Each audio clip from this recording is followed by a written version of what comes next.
हसन साहब, वज़ीर-ए-आज़म शहबाज शरीफ ने एक तकरीब से खिताब करते कहा कि दुनिया में वसाइल पर कब्जे की जंग ने नज़रियाती तसादुम पैदा किया, इस्लाम और मुसलमानों से मुतालिक मुनफी और गुमराह कुन प्रोपेगेंडा किया जाता रहा।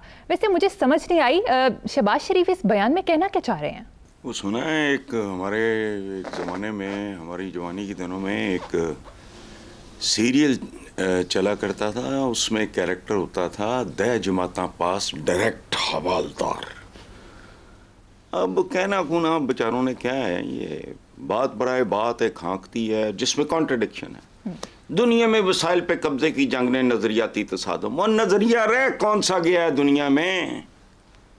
सोवियत यूनियन के टोटे हुए तो मुद्दतें बीत गई, कौन सा नजरिया? सरमायादाराना दुनिया, सरमायादाराना निज़ाम, डॉलर की जंग, रस्तों के हुसूल की जंग, ट्रेड रूट्स जिसे कहते हैं, सरमाया, टेक्नोलॉजी, और basically it boils down to गलबे की जंग। और ये इंसानी तारीख का कोई दौर ऐसा नहीं है।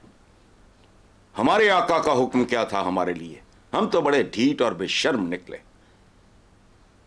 बेशक तुम गालिब आओगे अगर तुम मोमिन हो।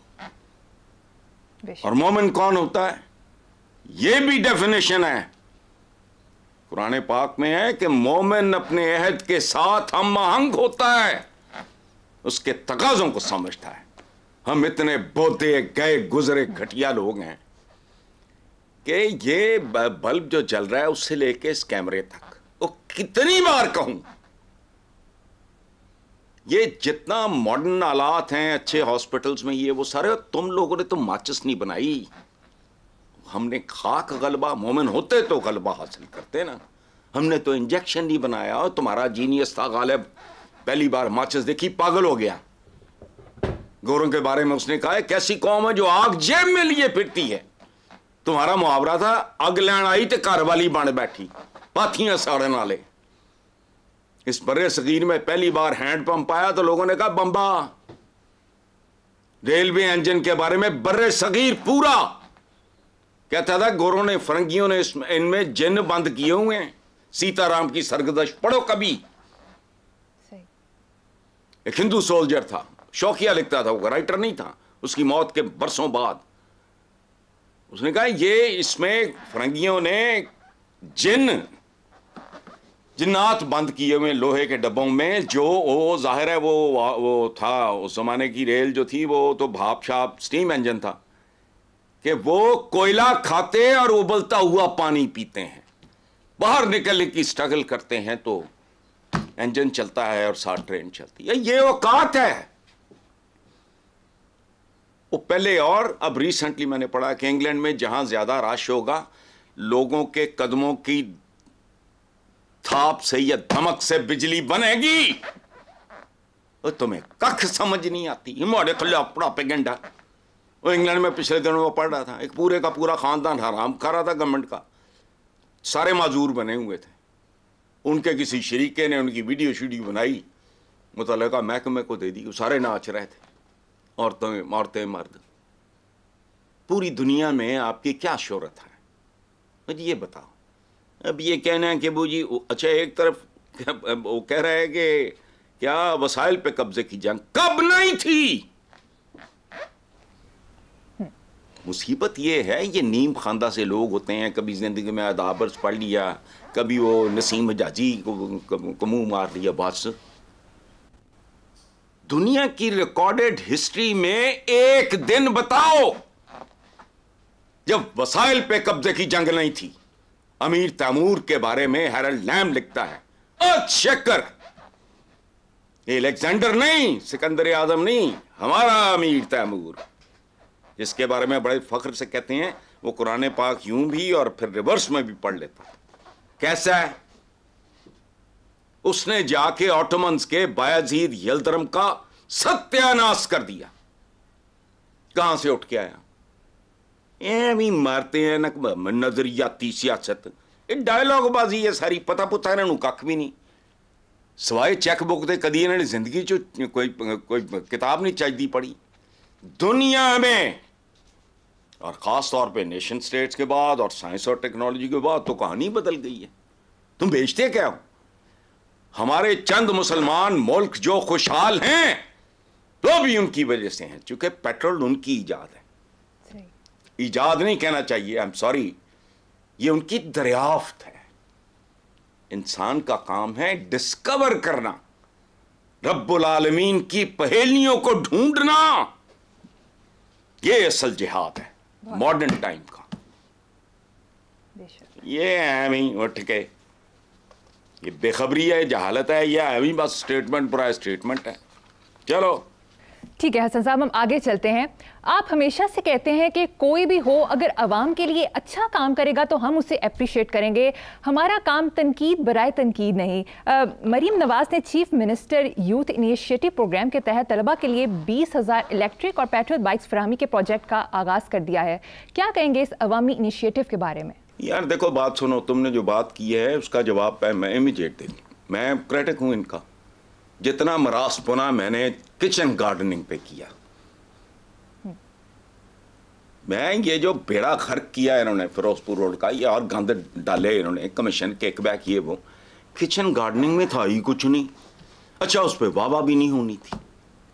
लोगों को एजुकेट करना तो इनका मकसद नहीं है।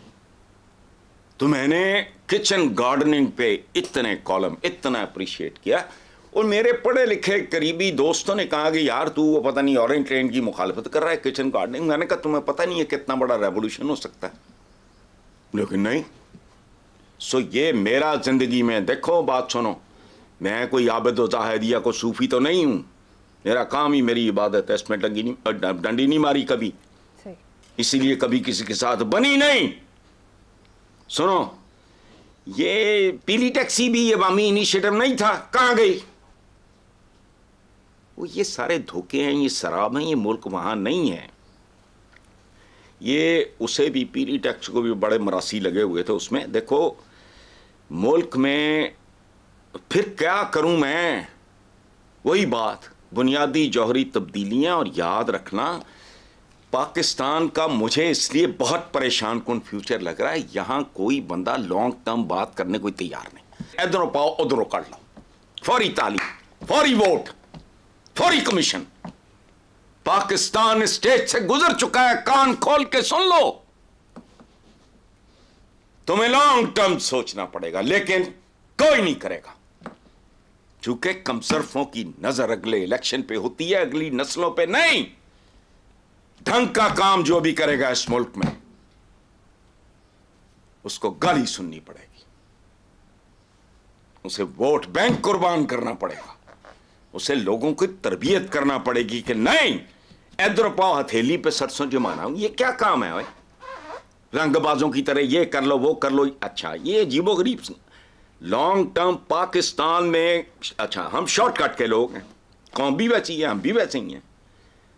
लॉन्ग टर्म के बगैर आपको काम होना नहीं। अखलाकियात से लेके इक्तिसादियात तक, और इक्तिसादियात से लेके इंतजामियात तक, पाकिस्तान के पास किसी मसले का कोई शॉर्टकट, कोई इमीडिएट हल है ही नहीं। मैं कह रहा हूं, मुझे ऑफ एयर कर दो, अगर साल 2 4 5 साल में कुछ कर लो, मैं भी तंग हूं। फर्क करो, कोई शॉर्टकट नहीं है। लंबा पैंडा है पाकिस्तान का। अब ये फिर बाज नहीं आ रहा है, इधर पाओ उधर कर लो, डंडे लवा दो जी किथे मोटरसाइकिल पे, हो उसका इफ्तिताह। वो यार को खुदा का खौफ करो, बहुत लंबा पैंडा है पाकिस्तान का। अब वो मुझे याद आती है, पता नहीं रेशमा थी एक सिंगर, 4 दिना दा प्यार हो रब्बा, लंबी जुदाई। ये लंबी से भी लंबी है। अब किसी में इतना ज़र्फ नहीं है जो लॉन्ग टर्म सोचे और फिर उस पर कदम ब कदम। वही लाखों मील का सफ़र भी एक कदम के उठाने से शुरू होता है, वो नहीं करना किसी ने। इधरों पाओ उधरों काट लो, फौरी पीली टैक्सियां ते बाइकां ते फलाना टमकाना। ये बेसिकली क्या है? अगले इलेक्शन में बाइकें। ये देखो रिश्वत का लेवल देखो इस मुल्क में। हम लोगों को भी ब्राइब करते हैं, उनकी फलाह की नीयत नहीं होती। जिन्होंने मिलनगे तो इन्हों का ख्याल है कि वोट देंगे, और नहीं देंगे, वो नहीं देंगे। पाकिस्तान देखो, इन रवैयों के साथ पाकिस्तान के किसी शोबे, किसी इदारे की कोई बेहतरी नहीं हो सकती। इनकी नजर होती है अगली टर्म पे, अगली दिहाड़ियों पे, अगली नस्लों पे नहीं। स्कूल देखो, तुम्हारा करोड़ों बच्चा बाहर रोल रहा है, बेरोजगार नौजवान धक्के खाते फिर जी मोटरसाइकिलें देंगे। अच्छा ये हूँ चाचा जी का रेप्लिका है, चाचा जी लैपटॉप बन दियो, छड्डो यार। तुम्हारा क्या है? तुम्हारे तो पल्ले ही कुछ नहीं, पांव में जूता नहीं, हाथ में cell phone. What kind of nation we are? क्या प्रायोरिटीज हैं हमारी? आपको पता है मैं सेल फोन नहीं रखता, मेरी जिंदगी नहीं गुजर रही, सुकून में हूं। बहुत नहीं एडा केड़ा कोई इन्हों कबर चों नेल्सन मंडेला दे फोन आने नहीं है फलाना करना, लेकिन नहीं, कौम का मिजाज भी इन्हीं की तरह का हो गया। वो एक वो कह रही सी कि जी वो हमारी जो साड़ी बाजी जी है वो तो 600 तो 800 सूट पाती है। वो मैंने अतर को कहा पता करो कम से कम जनाना सूट की सिलाई कितनी है, कम से कम कपड़ा। कल ये सवाल रखना। ठीक है हसन साहब। 600 तो 800 का सूट पाती, ये क्या है ये? और एक मिनट आखिरी, कायद आजम मोहम्मद अली जिन्ना खुश लिबास तरीन महंगा तरीन लिबास पहनते, ये कोई ऐब नहीं है, पर कुछ करो तो सही।